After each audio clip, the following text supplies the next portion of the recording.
Well, hello, my friend. Welcome to the Artist Next Level podcast. I am super happy to connect here with you.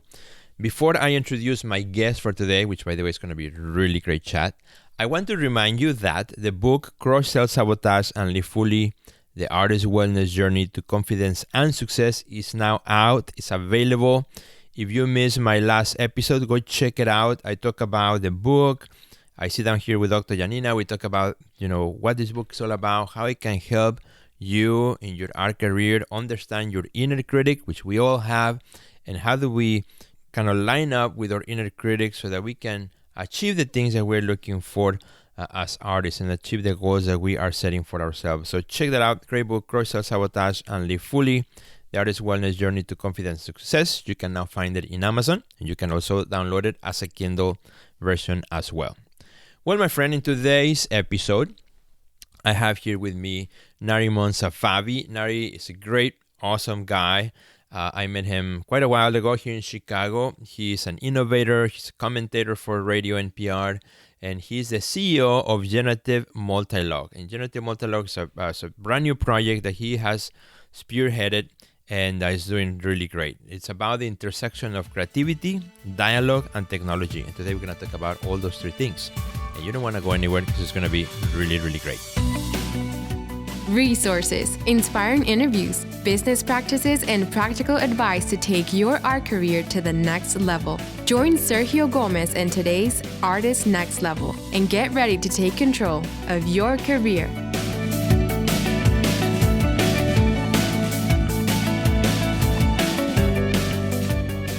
Hello, Nari. Good to see you, my friend. How are you? Good to see you, Sergio. It's good to be reconnecting with friends after a long time. Absolutely. No, it's great. It was really fun to see you last time at Expo Chicago. And as I was walking through the aisles and saw a familiar face, I had to stop and say hello. yeah, that was great. And learn learn a little bit about the project that you have, and also meet some of the artists that you had also with you at the booth. So in this episode, we're going to talk about that, the Generative Multilogue, which is kind of like your newest venture. And yes. We are excited to talk about it. But a little bit about like a back-end story. This happened like many, many, many years ago. I had an exhibition that was called 41 Winters. And one day I did that exhibition, and one day a friend calls me, he's like, "Hey, your exhibition is on the radio at NPR, go check it out." So I'm going in the card, and it was none other than you talking about my show 41 Winters that you had featured that Friday as something to do this weekend, and going checking it out. And so that was just a little fun story that I thought it would be fun to bring it up. Yeah. For a while, I had the privilege of being an on-air commentator, frequent commentator on the show called Worldview on WBZ NPR Chicago. And Jerome McDonald hosted it. And it was all global affairs. And on Fridays, he wanted to have a more cultural dimension to it. So he would ask me to come in and talk about globally inspired cultural events that are going on in Chicago that weekend. And yours was something that stood out, and I'm glad I recommended it. And a friendship between you and I came out of it as a result. So, and I frequented the place, the shows that you have organized, not necessarily yourself. And I got an impression that you are an artist who is not just about yourself, but you are trying to create a platform for other people and help other people in their careers. And that was very impressive. That's a very sort of unlikely scenario in the art world. Everybody is out to improve their own personal brand and make it collectible for collectors. So anyways, that's, I'm glad that we have a friendship as a result. Yes, absolutely.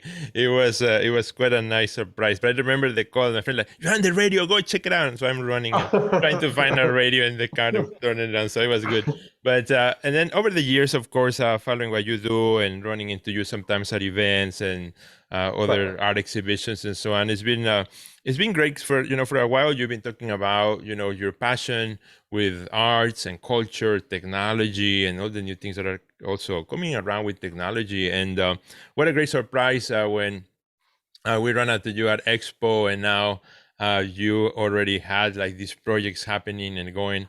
So I really want to talk a little bit about the generative multilogue. It sounds really interesting. It's like, and the way you have it kind of describing your website, like the intersection of creativity, dialogue, and technology. And for our friends who are listening to this podcast, they know how much I love technology. I've been getting myself into the blockchain and NFTs. I brought a lot of guests to talk about those things too, the new technologies that are around the corner.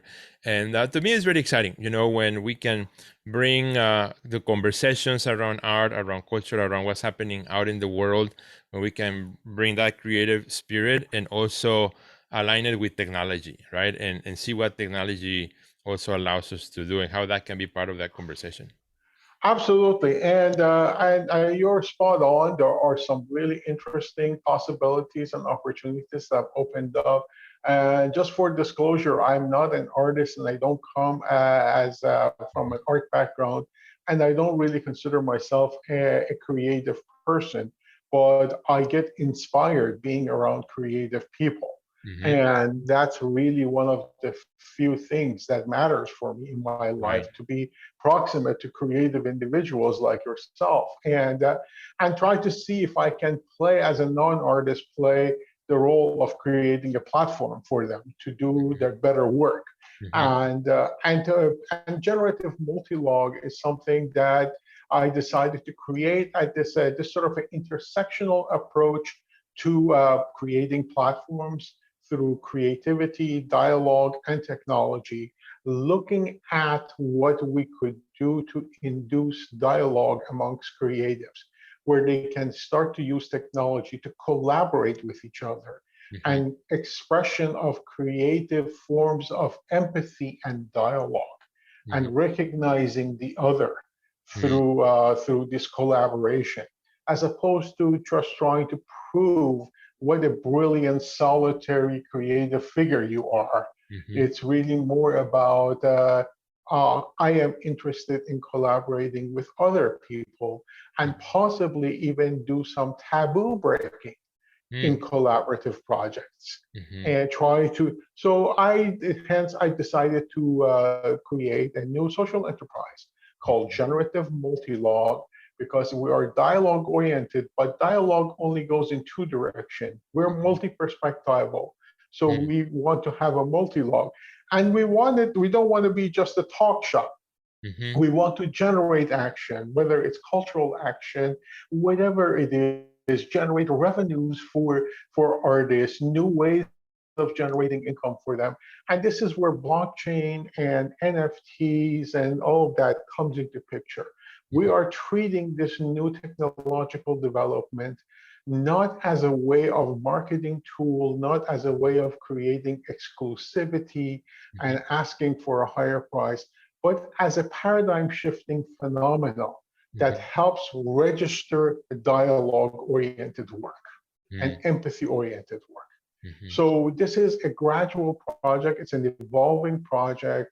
Our first iteration was a booth that we had for dialogue through art at the Art Expo Chicago 2020. Mm-hmm. And 2022, I mean, excuse me, I'm still Yes, a little I was bit thinking, wait a minute. Yeah. stuck in the past. But we were we had a collaboration of creative women from all over the Middle East. So we had these artists from Israel, Palestine, Turkey, Iran, Saudi Arabia. We even had one artist remotely participate from Afghanistan Mm-hmm. through digital presentation, and we also had conversations with her through video channels. So we had one collaboration in between them that was called Miriam, Mary, Maria, the common female figure of Abrahamic figures. My question to these artists was that if Mary were alive today in the 21st century, what kind of a challenges as a woman would she be facing? So we had the Iranian artist Zainab Muwahed created a Mary who was taking her clothes off, obviously referring to hijab requirements and all that. the Turkish the Turkish artist Shilgunen. She created a Mary who is on top of a mountain, as opposed to Jesus talking to his followers and disciples. It was the Mary, or she says Mary is the same as the Sophia, is the same as the Fatima in the Islamic world. Yeah. So that was the person who was addressing the followers of Christianity. And the same thing with Palestinian and Israelis, and they all had their own interesting interpretations of what the Mary is. And we created a collage out of that. And we're registering as an NFT. We're going to start marketing these kinds of things in the near future. And we'll see how it goes. But it's an experiment for now.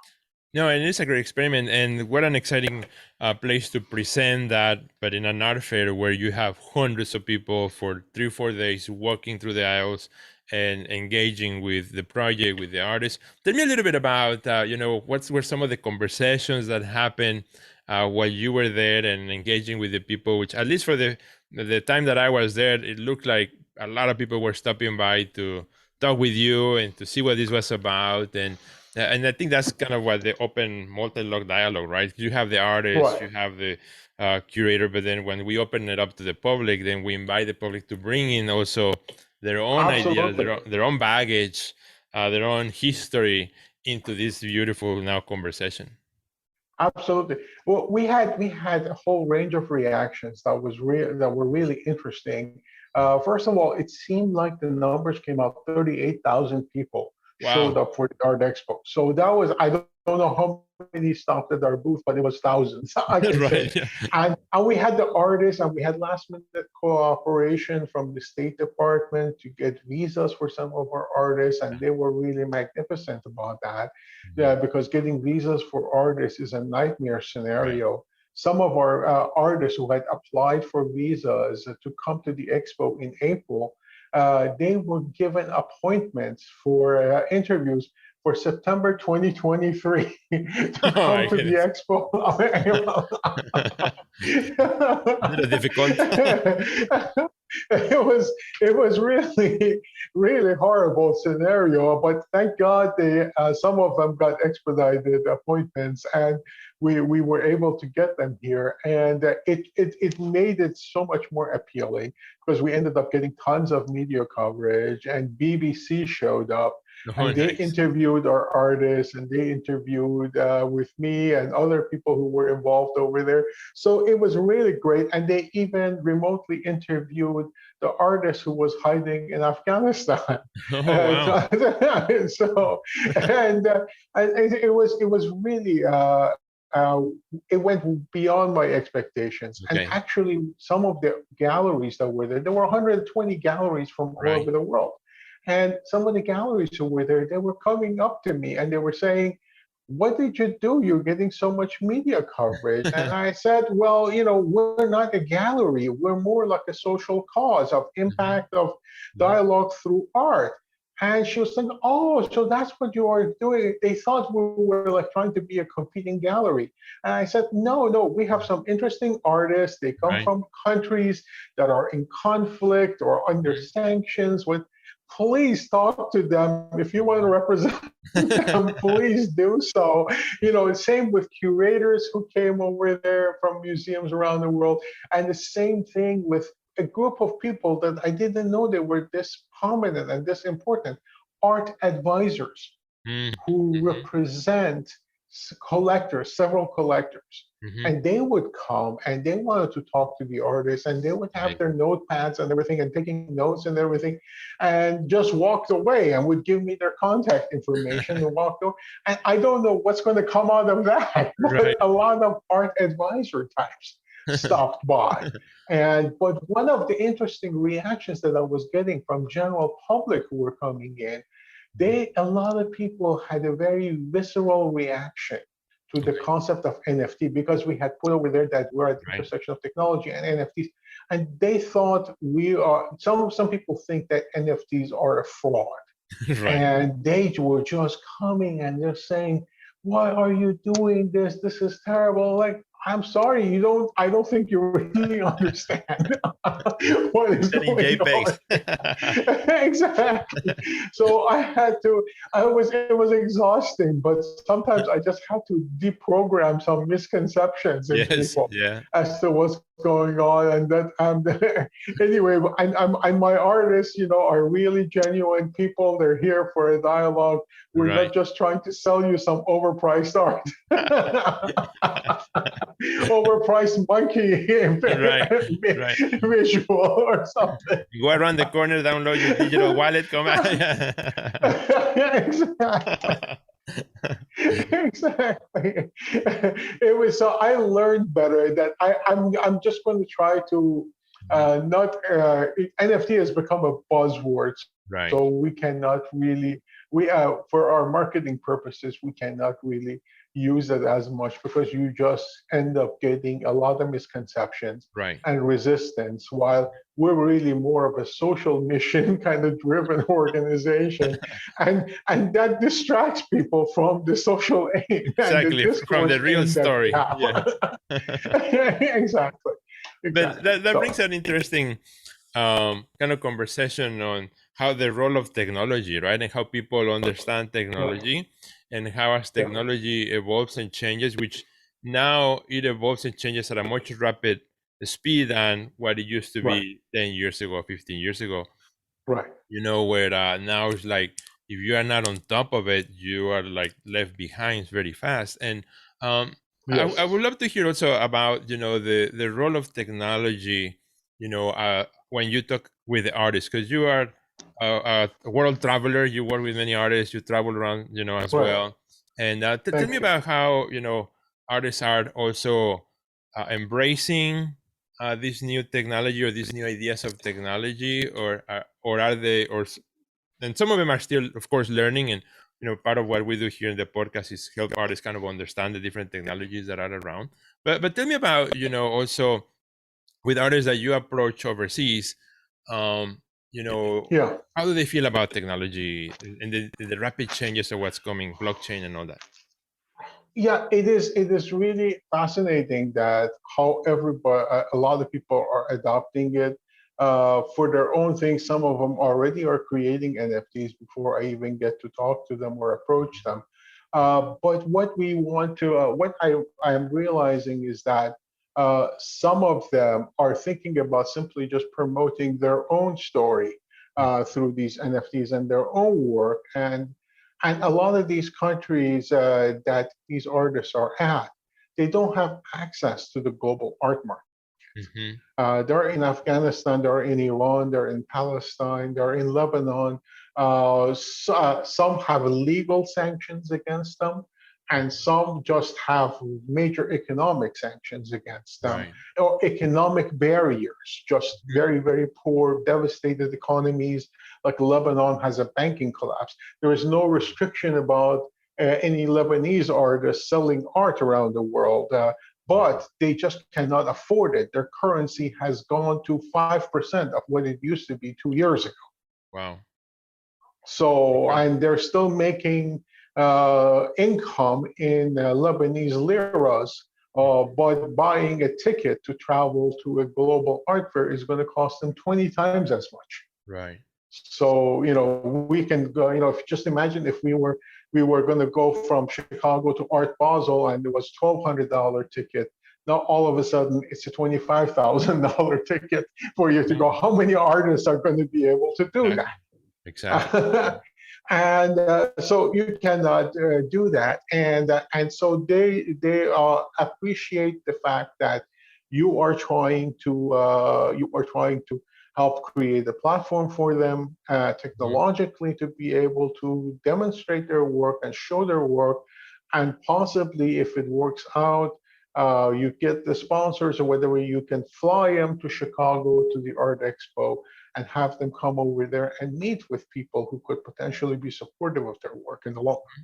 So, but when they realize that the NFTs can also be an instrument of collaboration with others, then Mhm. all of a sudden it's like a new awakening comes up. Mhm.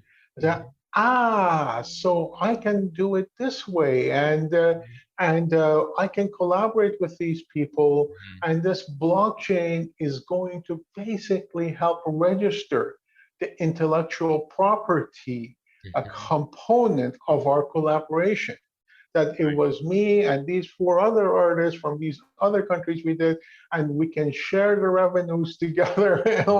Wow, through cryptocurrencies, they could even get beyond the banking system. Like Lebanon has had a banking collapse. So they can at least, now think about whatever you want to think of crypto and collapsing, but it's an instrument of liberation for these folks in these countries, because they can sell their work and they can still have some revenue when they're in a difficult situation in Lebanon or Palestine or Congo or Afghanistan.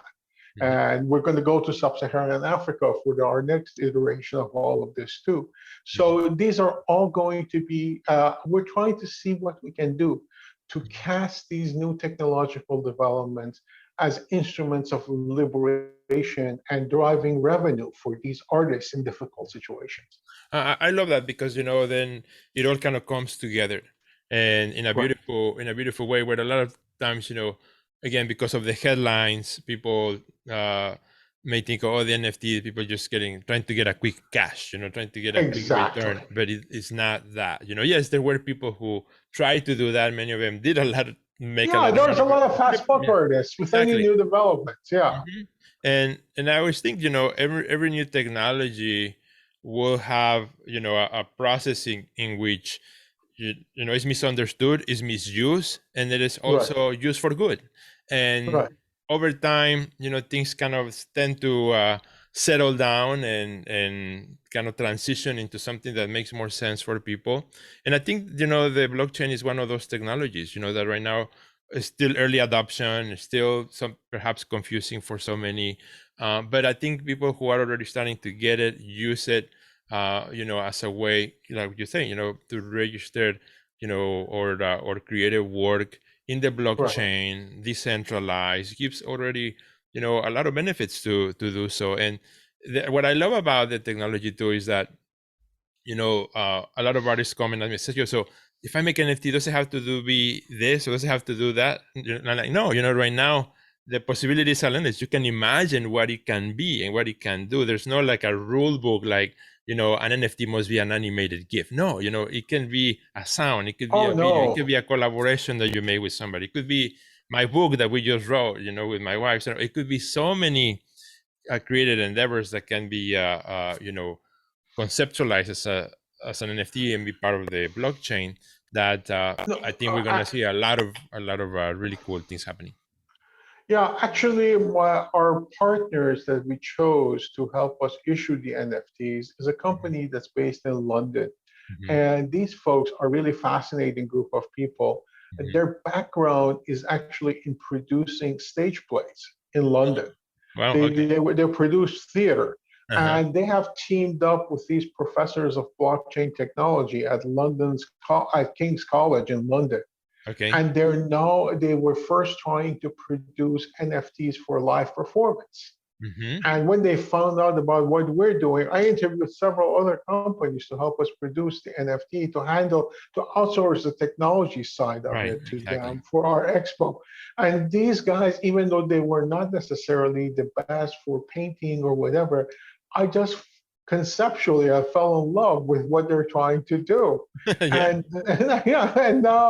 now we're collaborating on some really immense projects. And it's really interesting that by happenstance or accident, who you end up meeting that ends up having a complementary vision to what you were trying to do, and makes your idea and makes your mission even better than what you had originally conceived it. And I'm also meeting some really wonderful, sincere people who are trying to do this. Yes, this world of NFTs is full of fast buck artistry and marketing gimmicks and all of that, and some laughable stuff. But there is also some really sincere people who have sensed that this is a revolutionary moment, and they're trying to have impact in a positive way on this moment.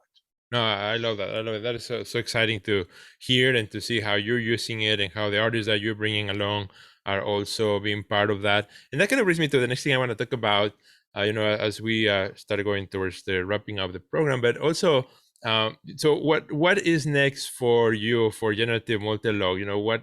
What kind of projects are making you excited right now?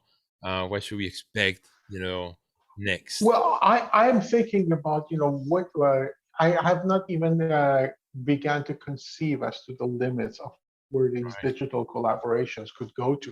Hmm. And one of the things that I just finished doing last week, one of the artists that we had coming from Iran for Hmm. our expo project is a sculptor, Pouye Peyman from Iran. She is a cancer survivor, and she has Wow. created a whole series of sculptures based on her hallucinations during chemotherapy and going through the cancer and her dreams that were coming up. And she has basically taken the aesthetics of being a cancer survivor and turned it into something beautiful. She said, I tried to turn my fears into objects of beauty. Wow. And she has created this wearable sculpture that are all just unbelievable. And we had a show for her, and we had models wearing it, and we created emotions, animations, and motions of NFTs of her work, Mm. which were fascinating. And now we're thinking about turning those animations into like digital projections that we could put on buildings to Wow. use them as public art Hmm. and change the psychological relationships of people with the empty buildings that are all over the place, especially retail places, Right. and where cities and municipalities can start to think about these spaces as public art spaces and festival spaces Hmm. Hmm. and stories of survival and beauty and being a resilient woman Right. being projected on these buildings. These are some of the things. And the other thing that I want to do, and this is something maybe you can help me figure this out a little bit more. I'm thinking about having a global creative summit in Chicago Oh, that would be in September. And I'm getting some collaboration from State Department about bringing artists from other parts of the world. We want to give it a theme of displacement and creativity. So if you are a refugee or if you amazing. are somebody who is an immigrant, that does not stop your creativity. Hmm. Simply because there is a war in your country, there is some catastrophe happening, human creativity does not stop. Right. And so I'm thinking about having a group of artists. Maybe we could bring some from Ukraine, from some Afghanistan, from Congo. And, we're calling it the collaboration of refugees, Right. exiles, and diaspora. so, Yeah. and bring them in and try to match them in an interdisciplinary manner. So a poet could be matched with a painter, with a documentary filmmaker, with an NFT specialist to Hmm. see what kind of a thing they could do together. Hmm. And I want to just have 4 days of this and see if we could come up with some new projects. And if everything works out, I'm trying to get another booth at the Art Basel Miami in December, Hmm. booth for Art Through Dialogue. And some of these projects that will come out of there, Hmm. we'll try to take it to a Miami Art Fair Hmm. in December and see, or maybe Expo next year in Right. Chicago Right. again. So to bring it back that way. So that's really what I'm excited about. And I get up and of course you have to work out all the details of all of this. You Right. have to fundraise, you have to secure a location, you have to talk to government bureaucrats about getting visas and all of that. But hey, when people find out what I'm doing, I almost feel like they become my ally. They become my hand They become advocates. within Yeah. whatever space they're working. Uh, exactly, and that's really fascinating to see that people are starting to realize that, oh my God, this is Corona era is not a total disaster, and maybe some interesting things are going to come out. Yeah. No, I love that, and I love to see your enthusiasm for the like, the things that you're dreaming short terms and the big things that you're dreaming long term, and some things that, because we don't know the technology of 5 years from now, will happen, right? But already you're putting the seeds, planting the seeds, putting the platform, Absolutely. making Absolutely. putting deep roots, bringing people along, and your enthusiasm and what you're doing, and the team of people and the artists. I think you'll find great support. I love what you were doing the moment I saw it, and Thank I you hear you very talking much. about it. And what really excited when you sent me that picture also of Of the wearable art, the wearable sculpture, art, yeah. I'm like, oh yes, I gotta have Nari in the show, and bring attention to that to all our friends who love the Artist Yeah. Next Level podcast. And we have an international lineup of artists who listen to this podcast on a regular basis, and super Yeah. happy. Now, if people want to come and see that show, there still will be running. I rented the gallery, A+C Gallery in downtown Skokie on Okay. Main Street, on the Okay. intersection of Skokie Boulevard and Main Street. It Okay. will be running until August 8th. And Okay. so if they want to stop by and look at the artwork, or even buy it or whatever, or buy her NFTs, well, please, by all means, stop by over there. And I'll try to make it there too, and and talk to you about how we can support these artists in the future. Exactly. Well, Yeah. and I think a lot of our friends are really dying to hear how they can learn more about Generative Multilogue. Where can they find it on social media or on the web? How can they find about the artists and the NFTs that you have been working with? Well, Generative Multilogue at generativemultilog.com. They can quickly find us through that, or they could also. We're still setting up our social networks for Generative Multilogue. We have an Instagram page too, and we also have a LinkedIn page. But they can also reach to me personally on Facebook, Instagram, LinkedIn, Nari Safavi. If they just pull that up, NARISAFAVI, they will be able to find me very easily, and just send me a note, and I'll be happy to be in touch. Super. And I'll make sure to include the website in the note description. So Please. if you're driving, listening to the podcast or something, don't try to write it down on a piece of paper. Just wait until you can find it right there. Exactly. It will be there for our friends to. And through the website, they can send me an email too. Yeah. So and I love that you're super approachable. You're a great guy. You are one person who we as artists love, because you love artists. So, thank you. You're an advocate to all of us. I do, and I love being with artists, and I love to help them out, especially if they have a social mission and they're trying to impact the social discourse in a positive way. I become an advocate for them very easily. Super exciting.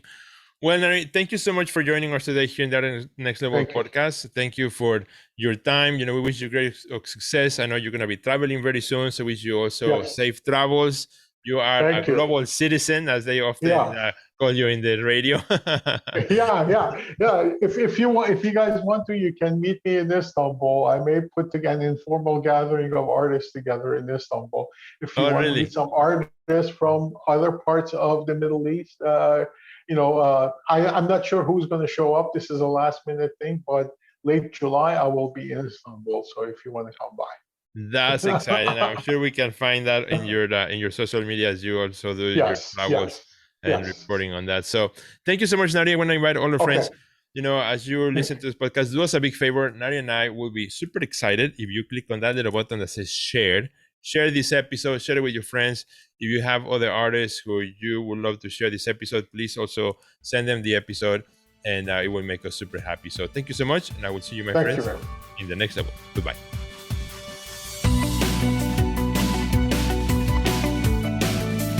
Check out our website at www.theartistnextlevel.com, where you will find our podcast library, learn about our upcoming webinars, find resources relevant to your career, and much more. Thanks for listening to today's podcast, and we'll see you at the next level.